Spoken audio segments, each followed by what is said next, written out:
Good morning.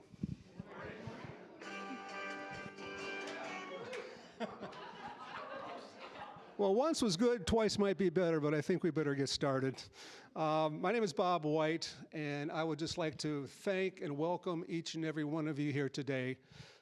Just by looking around the room, you can see all the people here that Jim has made contact with and has affected as far as his life and your life are concerned. And we are proud to have an opportunity to host this. Jim was a very special person to us, and he will be missed. The song we just played was suggested by Becky. I called her the first part of this week and said, is there any music or any readings you'd like? He said, well, one of Jim's favorite sayings was easy does it, and he really likes Take It Easy from the Eagles. In any event that I've ever been to, if you can start with an Eagles song, you're off on the right foot. So that was a good start to the day. I'll give you an idea of how we're going to proceed today. Going to start with an opening prayer, of course. Then the Cherry Capital Barbershoppers will sing a song. Joe Kelly will speak. We'll have a time for personal sharing to share whatever stories you might have or would like to share about Jim and how he made your life different and better. Some might be funny, some might bring a tear or two, but that's all okay. This is all personal today, and we're looking forward to it. Judy Grimes will read a poem, The Travelers, by James Dillett Freeman. Barbershoppers will sing one more song, and then we'll close. So this is very personal and meaningful to all of us here. Jim was a phenomenal person. I was blessed to have the opportunity to sit with him through the membership class that we offer. And he was so authentic, so real, so emotional, and it was a joy to be with him. Every time I'd see him in the hall, I'd thank him for being here. And he would thank me for something else that the church was doing. He may not have been here with us long in this second go-around, but he was a powerful force for all of us. His enthusiasm, his humor, his faith, his commitment, all were very easily shown, appreciated, and loved. So, why don't we start with the prayer this morning? I invite you to take a deep breath and relax in your seat. Let any concerns that you might have of this day just gently float away. And bring your attention to this moment and this moment only. In this moment, we can feel connected to Spirit that's within each and every one of us, connected to everyone else in this room, and to Jim's Spirit. We are together today to celebrate the life of Jim Coates. We are grateful for the time we shared together, his presence, his love, and what he meant to so very many people in the Traverse City area and others as well. While Jim's physical presence may be gone, we affirm that his divine presence is with us always. We will be forever blessed with our memories, the love we felt, and the love we shared with Jim. So today, let us honor, remember, and celebrate Jim Coates, knowing that his presence is never truly gone,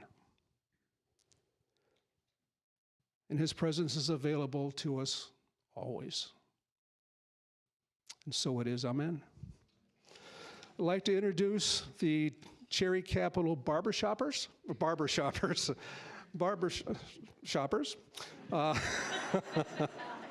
Boy, I knew I was going to get that wrong. If you guys want to come up and do your first song, I give you a little aside. The Barbershoppers performed for us here at Unity a while ago, and Jim was a longtime member.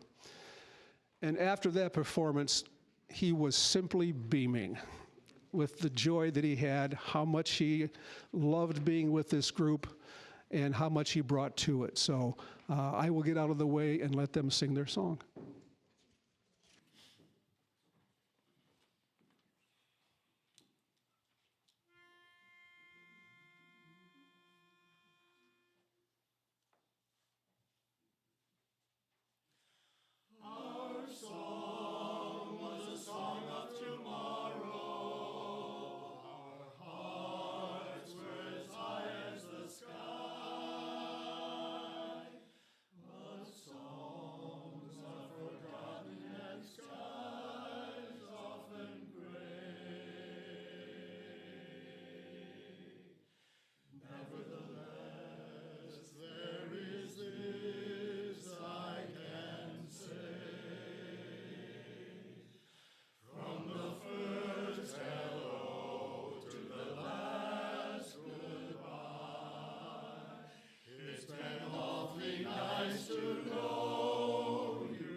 I could listen to that for a while.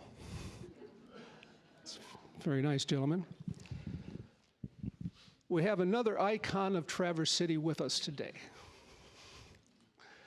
Joe Kelly has been a speaker here on many, many occasions. He was the first speaker we had when our senior minister left 3 years ago now. It's hard to believe. And the first thing he said is, you know, the church is not a minister, the church is us. It's you. And that was so reassuring to hear at that time. And he has been a valued guest for us on many occasions since. So let me introduce Mr. Joe Kelly.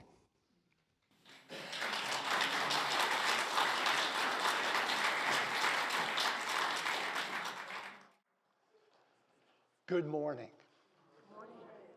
I'm still recovering from being referred to as an icon.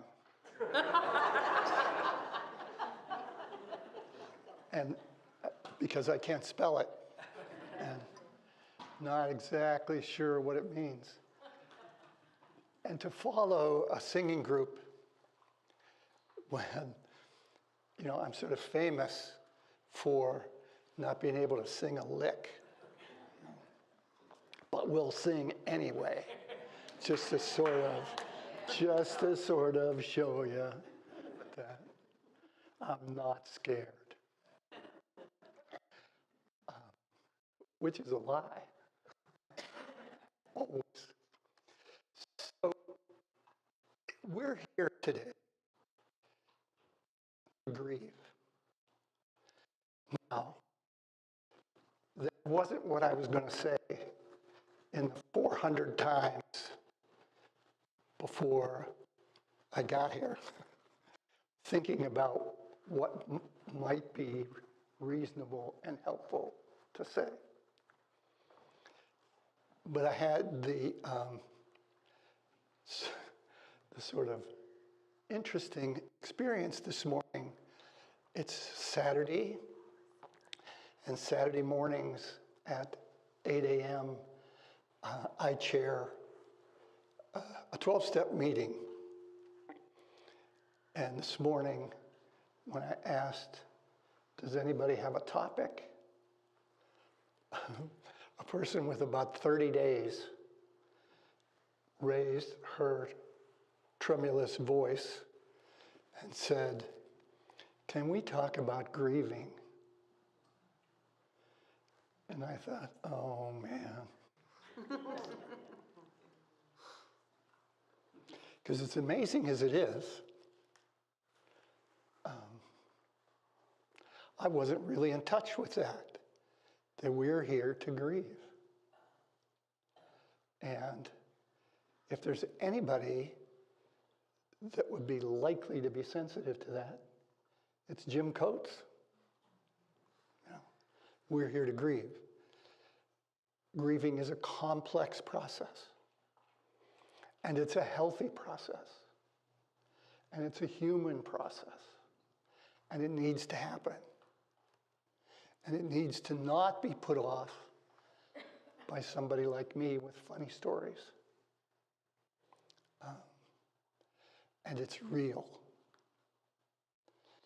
And when I was notified very shortly after the accident, and I thank whoever it was that called me, and I know they were from Unity, to let me know what had happened. And Jim was still in the hospital or on the way to the hospital at the time. But the person said, he's not going to make it.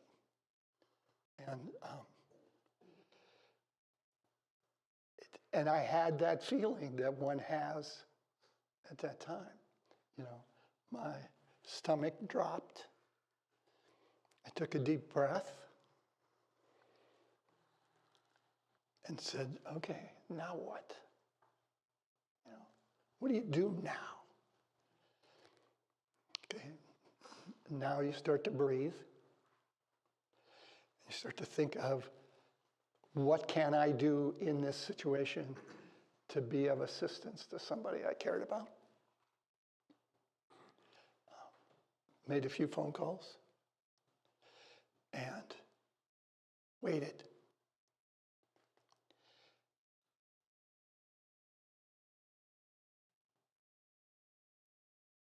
And I'd like to say I have answers,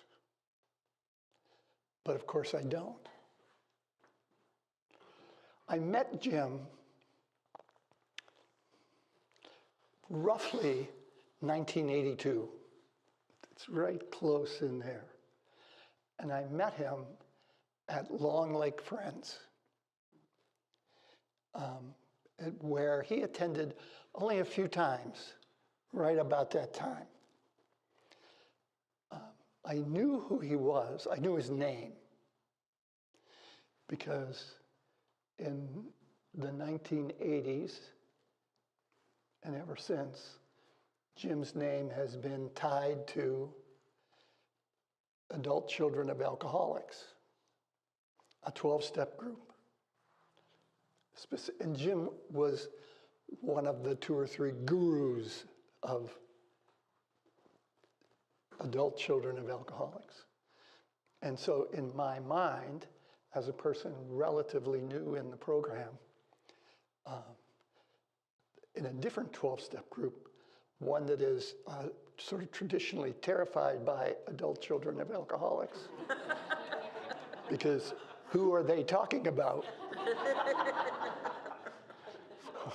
For the rest of us.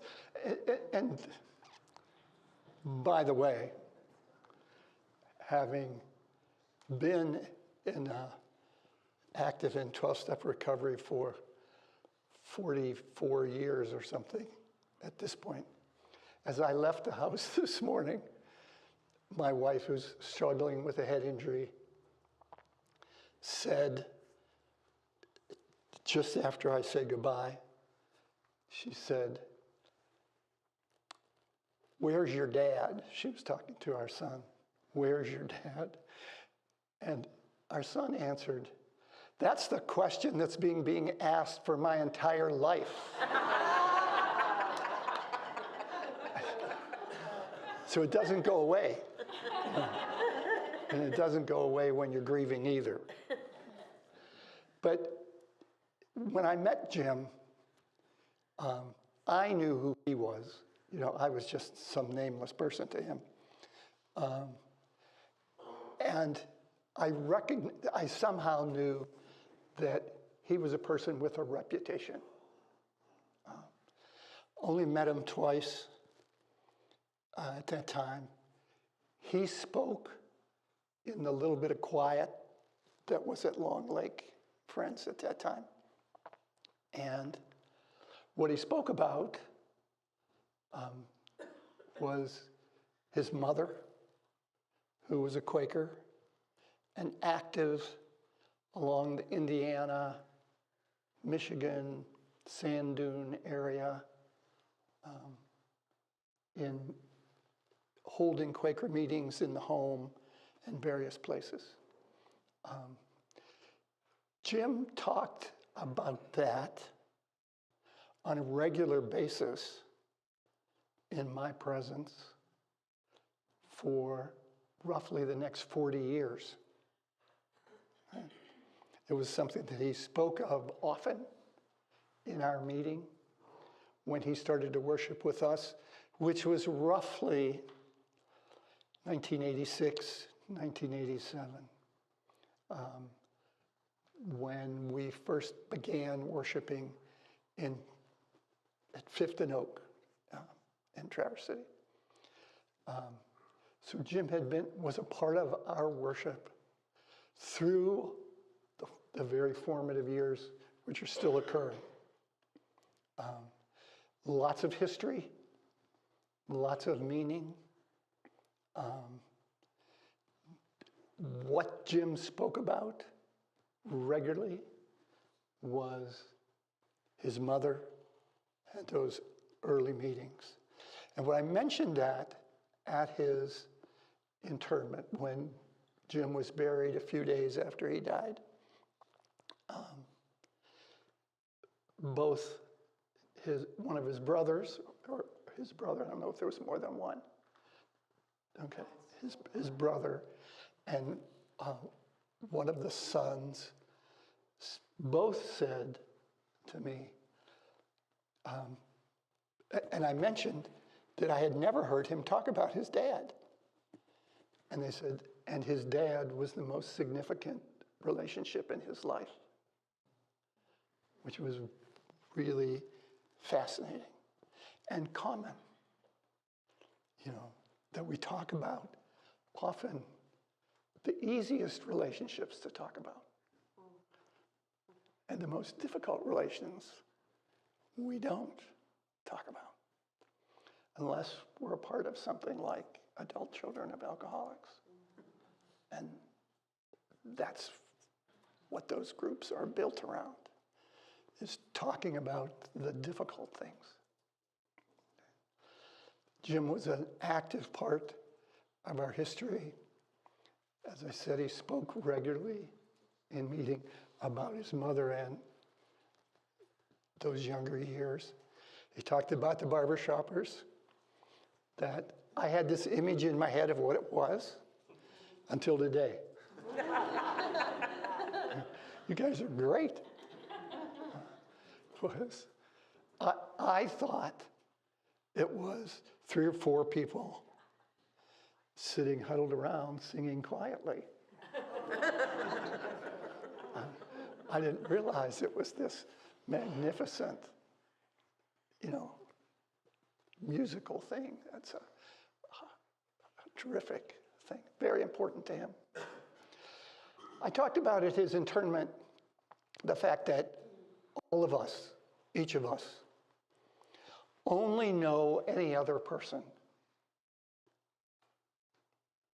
by a tiny fragment, because each individual is very, very complex, and every individual on the face of the earth, every living entity on the face of the earth lives inside here.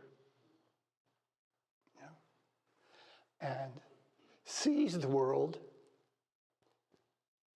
in a very complex way as an individual, but participates in the world as a collective. And so each person that knew him differently, had a different experience of him, a different sense of who he was. And the night before his internment, and I mentioned this during that service, I woke up with this strange feeling. It was like 3 o'clock in the morning, and it hit me. You took Jim Coates for granted. Talking to me. I took him for granted. Because he was around us for roughly 35 years. And I knew him for approximately 50 minutes. So 50, not 60, because our meeting has never been able to start at 10 o'clock when it was scheduled to start, ever. Okay? At 10 after 10, there are still people coming in. So, so 50 minutes for roughly 35 years. And I knew him as he was a part of us, which was different than he was when he was with his family, than he was when he was with his work family, than who he was in all the different aspects of his life. And he was among us, he was pretty gentle and pretty calm. He was not a battler, about the big issues of our existence. So this is a group of people. The Quaker meeting here is a group of people dedicated to peace, except when it comes to making a decision in the group. And so, just as an example, it only took us 6 years to get an approval to put a bathroom upstairs where the worship meeting is. It only took 6 years. And in the past 35 years, we have not ever been able to come to an agreement to put in handicapped access. Not because we don't care about handicapped people, but because we can't come to an agreement about how to do it. That's the reality. And that's the reality of living. That it's complex and it's difficult, always. There's always difficulty to it. And Jim was a person that I know in other aspects of his family, because as we were sort of coming to the end of the internment service, 2 members of his family spoke up and said, well, he could be a son of a bitch. But it was said very lovingly and very kindly. And I have to admit that it made me happy. It did. It did. It warmed my heart. And the reason was because then he had become real. There's a real tendency as we are grieving for somebody to only talk about the positive qualities. But I'd like to say the only person who has totally positive qualities is me. I would like to be able to do that, but I can't get away with that here. You know, if you sent me to Indiana or someplace, I could probably get away with it. Washington, D.C., I could get away with it. But the reality is that all of us have positive traits and negative traits in relation to other people. And every person sees what those are somewhat differently. And the person themselves sees them differently than what they are. And that's the reality of living. And so we grieve, we need to grieve a real person. The whole person, the total person. And he was strong-willed. He had strong opinions. He was moderately careful. You know, he was moderately careful how he handled it in different places. And I'm sure among some of you, he wasn't moderately careful. But again, that's the reality of living. You know? And so who we grieve is the real Jim Coates. And who he was and what he has given us. And I'll tell you that that issue of waking up at 3 o'clock in the morning and saying, I took Jim Coates for granted. What came right after that was, well, he would like you to face that. And so ever since then, in my own little ways, I have been attempting to stop taking people for granted and asking more questions and taking a few more minutes to interact. Because, of course, the reason we take taking people for granted is a human trait. You know, it's a human trait. Everybody does it. Because we can't put the same amount of energy into everybody. It's just not possible. And so we get so that there's few people we develop a really, really close relationship with, and then others a less, and others less, etc. However, we can. And I think that in honoring him, the way I have come to start to practice is to ask a few more questions of people and do it with a conscious thought of, this is because I took Jim Coates for granted. I'm not going to take this person as granted. And I can tell you, and I know this would bring a smile to his heart, I can tell you that it was worth it. Because all kinds of things have started to change around me when I start to ask a few more questions and take a few more minutes. And then to think where that impulse came from.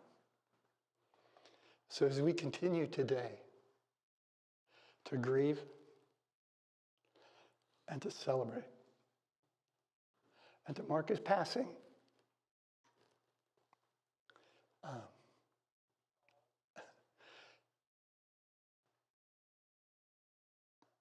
I encourage people to take a minute or two more and ask a few more questions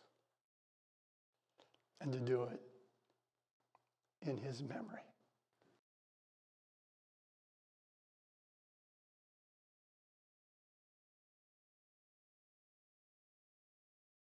Thank you, Joe.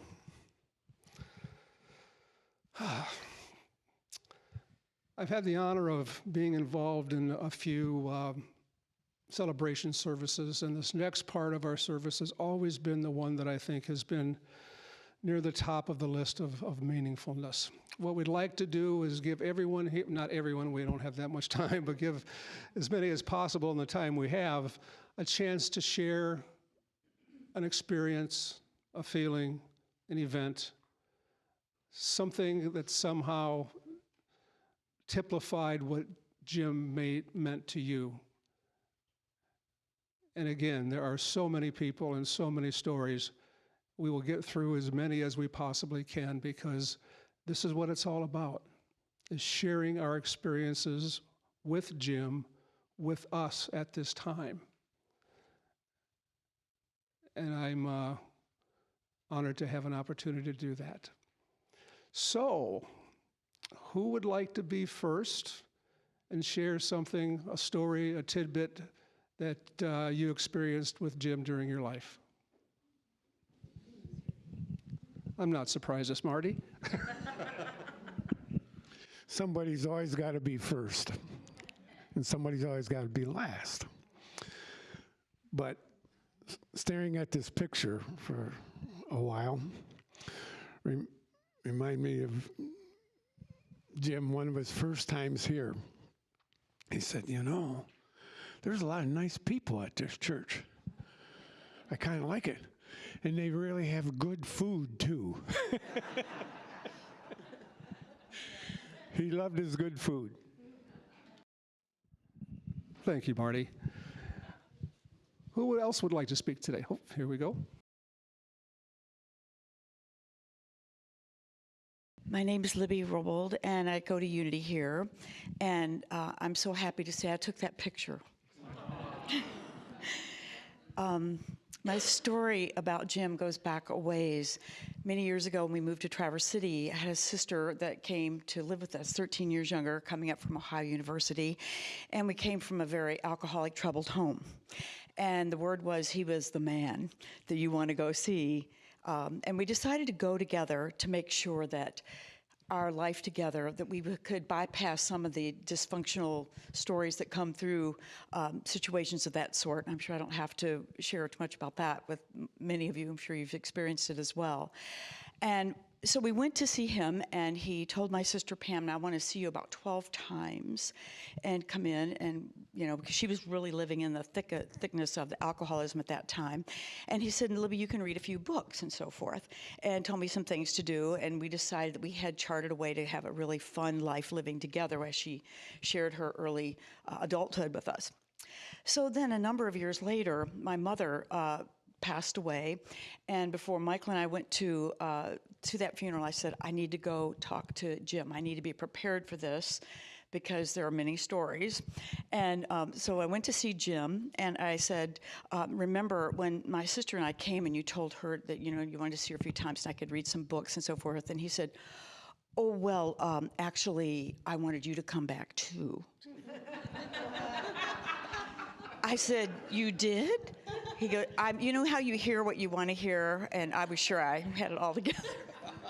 But anyway, the most remarkable part about that piece was that I told him, I said, well, it's going to be great. We're all going to get together on Friday night, and we're going to have a circle, and we're going to talk about Mom and what a beautiful human being she was.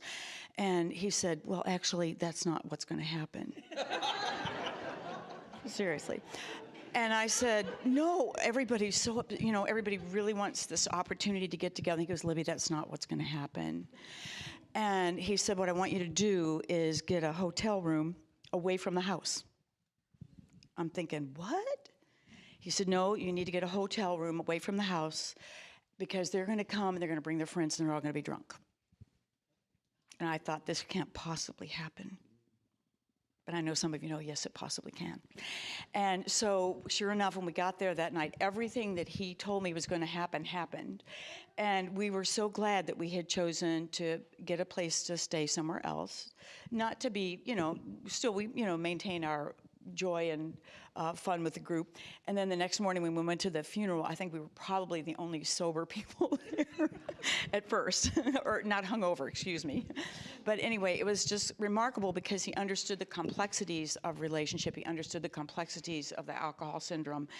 And I am so grateful to him for the things that he shared to me that have helped me all my life, small things about how to be in that story and just continue thriving and helping your siblings and other family members thrive as well. So Jim, we'll all miss you. And I know there's a Colorado family that's going to miss him too.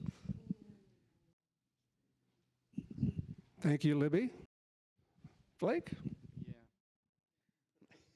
My name's Blake Ringsmith, and I've known the Coates family since probably second or third grade. I think so. Second or third grade. Becky and I went to grade school and high school together, and I never told Jim this, and I'm not sure I've ever told Becky this, but I think I did in a fit of honesty. When we were in the fourth grade, a friend of mine and I ordered a pizza for them to be delivered that they didn't order. So I felt a little guilty right after that happened. So the next day in school, my friend and I just could not contain ourselves. And so I saw Becky and I said, "So what'd you guys have for dinner last night?" And she said, "Pizza." And I probably came clean at the time. I just couldn't contain myself. But I never did tell Jim that. I probably owe him some money. I occasionally am the platform assistant here, and Jim has been coming to the church for months and months now, and every time I would come off that platform at the end of the service, he would be standing there. And it was like the seas parted. There were plenty of people around, but the seas just parted and our eyes would lock. And I swear he was giving off a glow and an aura and tears in his eyes. And every time I came to him, he would just look at me with such pure joy and thankful and such a grateful heart for being here. And he really was, he just exuded that energy of a grateful heart. And so thankful to be here, and I too have taken him for granted. Thank you, Blake. Would anyone else like to share anything? Right here. I have two short stories about Jim that I want to share. My name is Carly McCall, and I had the privilege of leading the Cherry Capital Men's Chorus from 2011 to 2016. And in 2011, just having joined the chorus as their director, I decided to go to their summer learning experience called Harmony University. And it was down in Missouri. And so my husband and I and Jim road trip down to Missouri, and it was hotter than hell down there. It was 117 one day.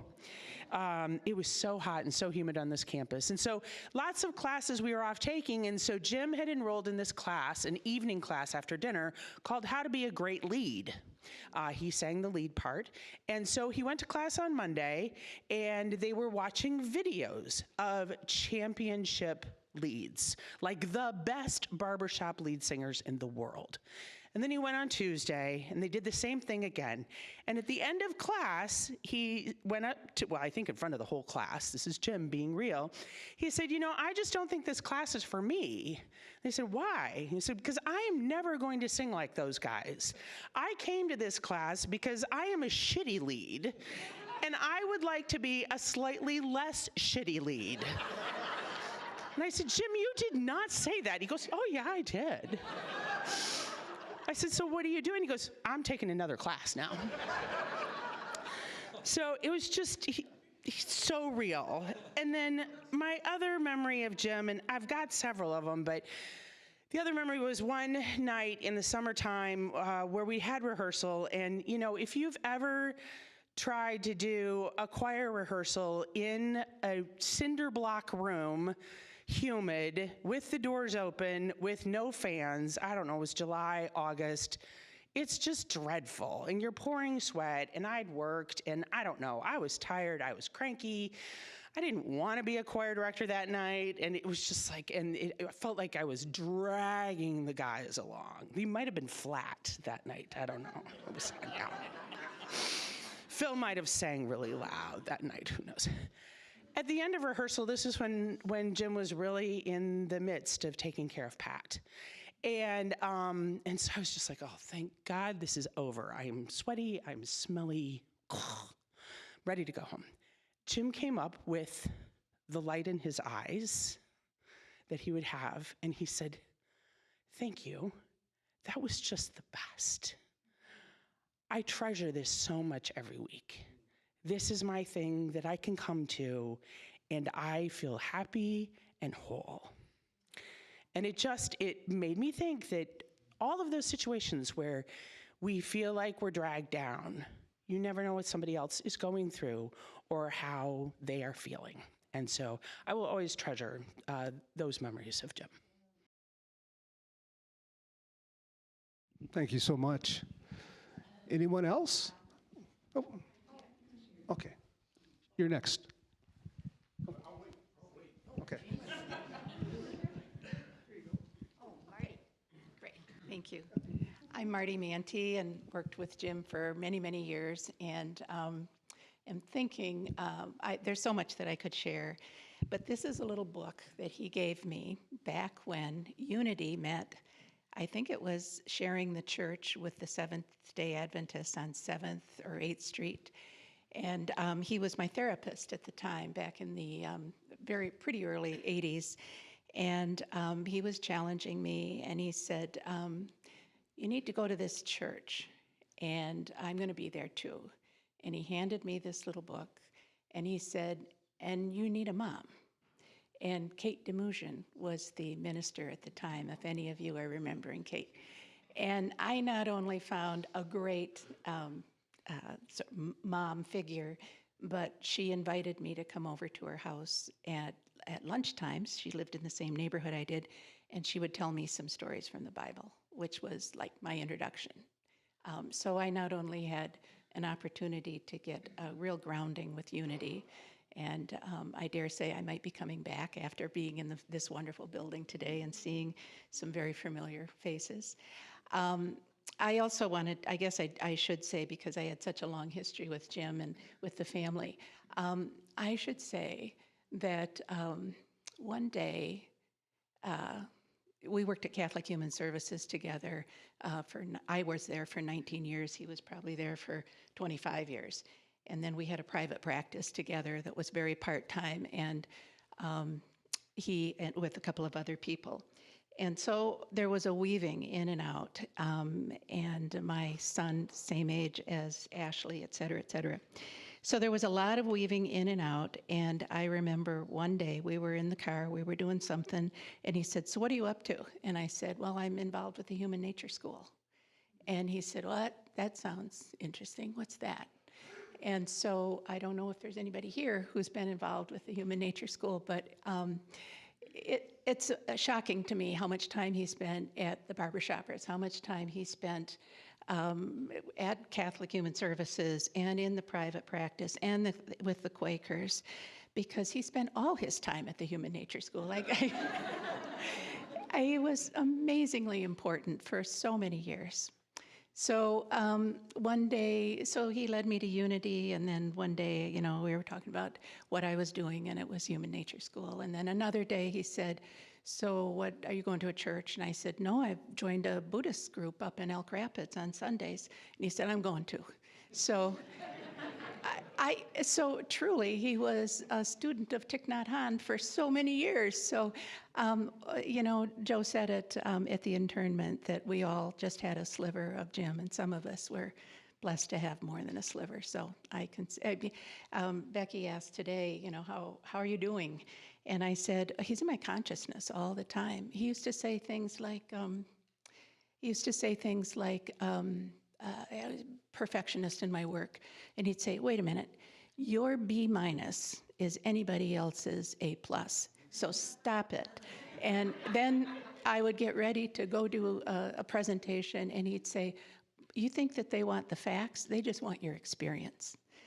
And then another thing, that I would be so determined for things to work out in one particular way, and he would say, oh, you forgot, things can work out in many ways. I'm telling you, you know, very wise, yeah, very wise. Thank you. Thank you. David? I don't know if I should do this. My name is Dave Ginsburg. I'm a character. And one thing about characters, you recognize other characters. So maybe a year ago, Jim, Raleigh, Chuck, maybe Ernie, Jack Williams, maybe, we kind of got together after church at one of the tables, and we started talking about sports. And boy, did he get into a whole nother level of storytelling. And then he told us about how he had a school record of 26 tackles in a game. 26 tackles. Now, Jim was not a big person. And I'm thinking a guy that gets 26 tackles in a game has got to be a beast. You know, he's got to be a big... And he explained the whole story, how the players in front of him were not tackling the guy, and all of a sudden he was confronted with this big running back. So that became the foundation for our discussions, the tackling stories. And then he sprinkled in a little bit about Indiana State, Larry Bird's home school. And I coached basketball for a long time, and I coached in college, and we played against Magic Johnson, we played against Larry Bird, and I told him this every time. He was getting a little forgetful. Every time I said, yeah, I coached against Larry Bird. I said, boy, he said, did you know he's good? I said, Jim, we played him. He got 45 points on us. I mean, yeah, I knew. So every time we assembled at the table with coffee, we'd, a bunch of old guys going up to the table, we sat down, and I started calling him the tackling machine. And I would say, here comes the tackling machine, and he would go right into the same damn story. And I told Raleigh or somebody, I said, he's told me that story 10 times. I loved him. He was refreshing. He was a breath of fresh air. And I got to know him late in life. But it got so that when I came to church on Sundays, I was looking forward to seeing him. I mean, I'm hoping Jim comes today, and he came with Raleigh and Nancy, and every time he came in that door, they dropped him off. He came in, he had his hat on, he sat over here. That made my day. So I just wanted to share that because he deserves that. Thank you, David. Yes, sir.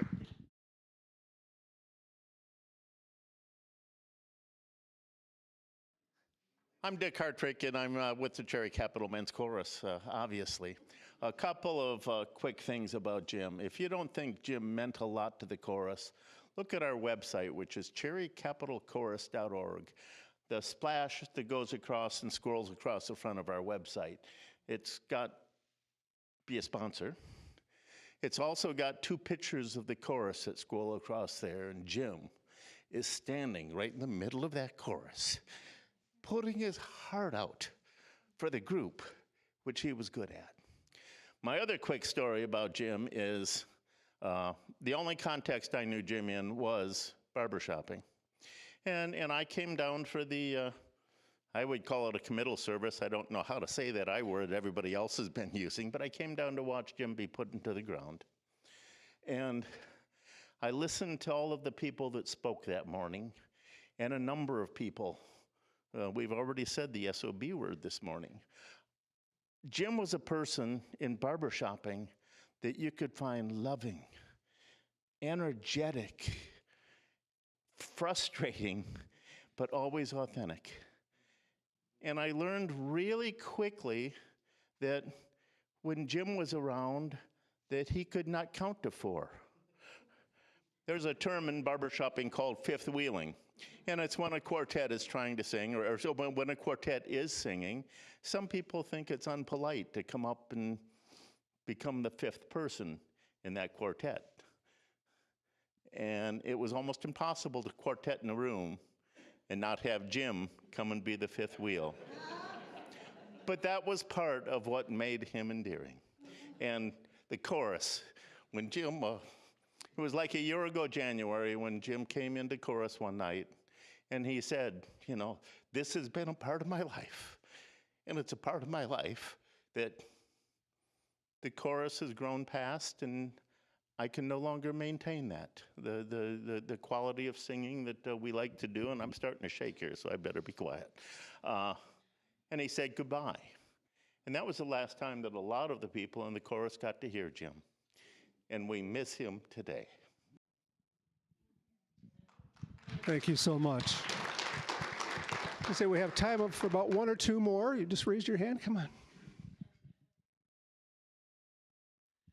My name's Chelsea Hummin, and I've never been in this church, though Jim's been telling me about it since 2011 when we met.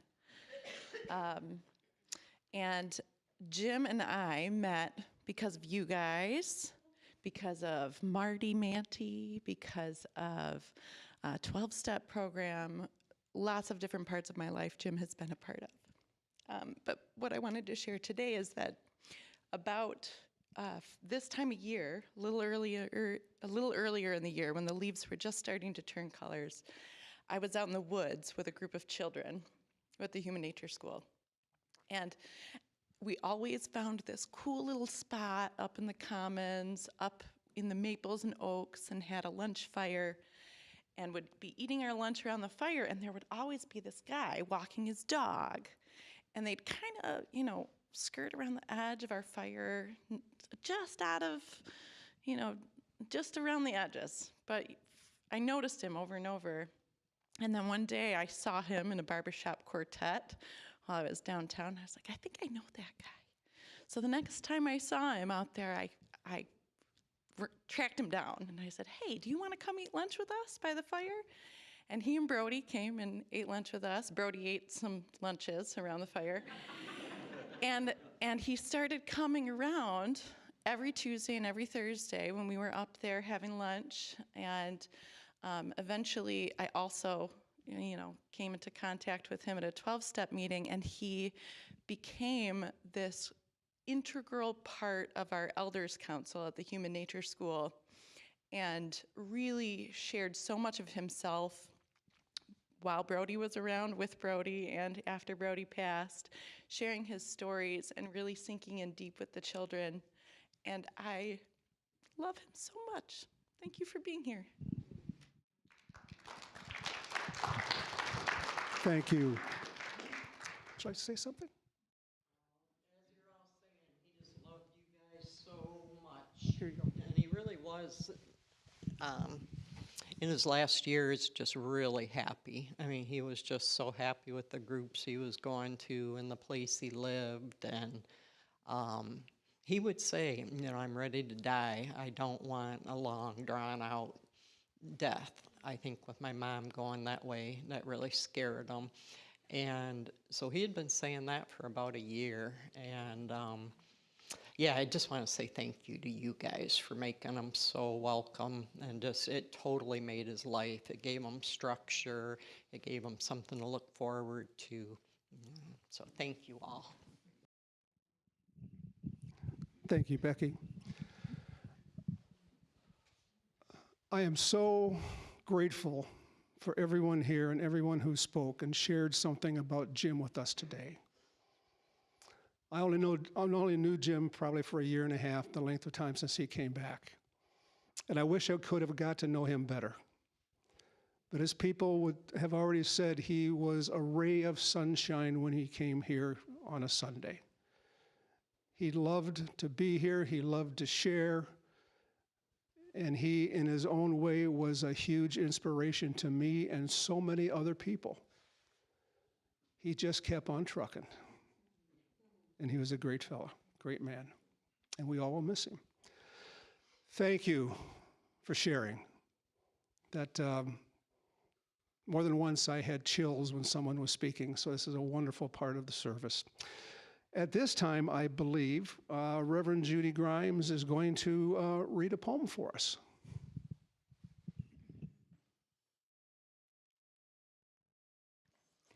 Yes, I am going to share the words of The Traveler by the late James Dillett Freeman. But more than that, I'm not going to read it. It's going to be our prayer. So I'm going to invite you each one to connect with Jim or with someone else who is very dear to you who has passed, because this is broader than all of us. Jim wrote this right after his wife died, his first wife died. And as I say, it will be a prayer. It'll be a prayer to Jim, for Jim, but for all of us. May our faith and our belief and our comfort be very real as we share these thoughts. So Jim has put on invisibility. Dear Lord, we cannot see, but this we know. Although the road ascends and passes from our sight, that there will be no night. That you have taken him gently by the hand, and you've led him along the road of life that never ends. And he has found it is not death, but dawn. We do not doubt that you are there as here, and you hold him very, very dear. And our lives did not begin with birth, and they are not of the earth. And this that we call death, it is no more than the opening and the closing of a door. In your house, how many rooms must be beyond this one, where we rest momently? So, dear Lord, we thank you for the faith that frees, the love that knows it cannot lose its own, and the love that, looking through the shadows, sees that you and he and we are ever one. God bless. Amen. Thank you, Judy. And now the Barbershoppers, I believe, have another song for us.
Thank you so very much.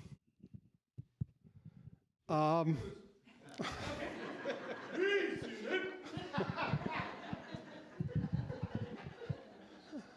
need to take a little bit of a breath. That song put a lump the size of a pumpkin in my throat and made my eyes leak. That's a great song. There are so many people to thank for today. Nancy Newman, who basically put the service together today. Ann Walker and the Angels, who have prepared the lunch that is available at the end of the service. Becky for allowing us to do this for her dad. And to all of you who have come and shared your stories with us. We are honored to have had that opportunity. Because many of us who have not known Jim that long know him much better because of today. And we thank you for that. And now I'm going to try to pull it together and close with a prayer.